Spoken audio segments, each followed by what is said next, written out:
It was a lively Friday evening at a friend's house, full of laughter, clinking glasses, and the gentle hum of conversation.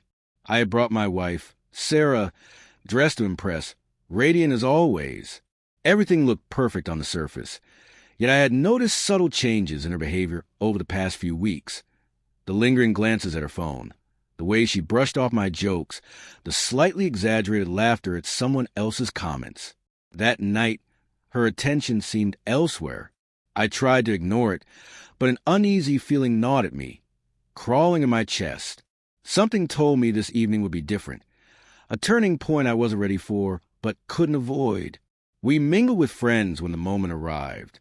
Sarah leaned toward me, laughing, a mischievous sparkle in her eyes. "Honestly," she said, loud enough for others to hear, "he was okay, but my ex, well, let's just say he was bigger." Her words were meant to be playful, teasing, but the sting was immediate. The room, previously filled with casual chatter, seemed to pause. Friends glanced at me, unsure whether to laugh or look away. Her smirk said she thought it was harmless, a little joke at my expense. But beneath the humor, there was a cruel truth, sharp and cutting. For a heartbeat, I did nothing. No yelling, no confrontation, no anger. I simply smiled, a calm, controlled smile, the kind that unsettles even the most confident. Sarah's laughter faltered instantly. Her eyes narrowed slightly, searching for reaction. "Oh, come on," she said nervously, trying to salvage her teasing tone. I leaned in slightly, lowering my voice so only she could hear, and said with deliberate calm, "Funny, because size isn't everything, but confidence clearly is. And that's something I'll never lose." The room went silent. Conversations froze mid-sentence. Sarah's friends turned, wide-eyed, trying to process what had just happened. Her smugness vanished. Her mouth opened, but no words came out. The joke she had planned to embarrass me had spectacularly backfired. She had expected an angry outburst, maybe a laugh, maybe a flush of embarrassment, but certainly not the cold, cutting calm that exposed her instead.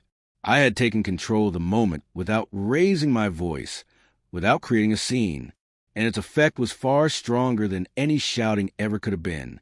Sarah's face turned red, color deepening as reality settled in.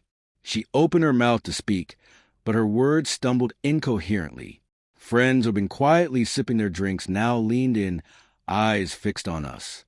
I could see the panic in her gaze, the sudden understanding that her joke had failed, revealing her insecurity, her attempt to shame me, and her miscalculation in thinking I'd react the way she wanted.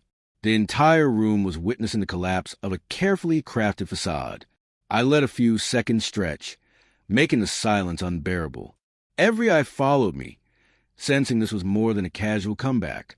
Then I spoke again, softer this time, conversational.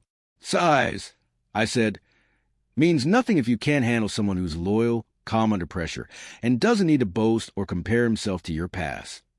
My words weren't meant to humiliate, yet they carried undeniable weight, a quiet authority that left Sarah frozen, unable to form a coherent response. Everyone felt the shift. The room recognized who truly held power in that moment. Her friends shifted uncomfortably, whispering, trying to divert her attention.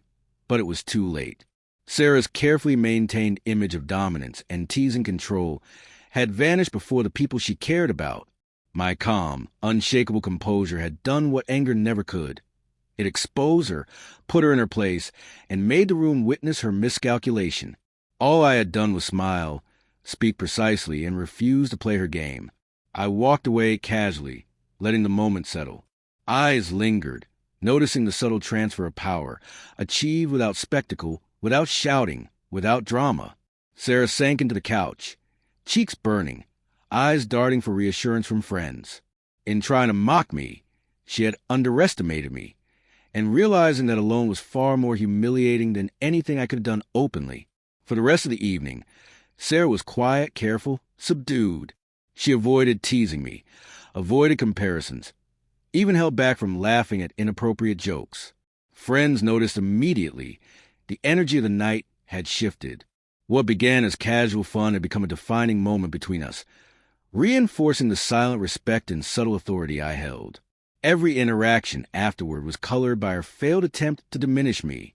By the night's end, Sarah approached me hesitantly, eyes lowered, voice barely a whisper. I didn't mean it," she admitted, almost confessing a crime. I smiled gently, placing my hand on hers, calm and steady. "I know," I said softly, "but jokes have a way of revealing truth. That night changed everything. It was a quiet, devastating lesson in respect, humility, and power, delivered not with anger, but with precise, calm control. And Sarah would never forget it.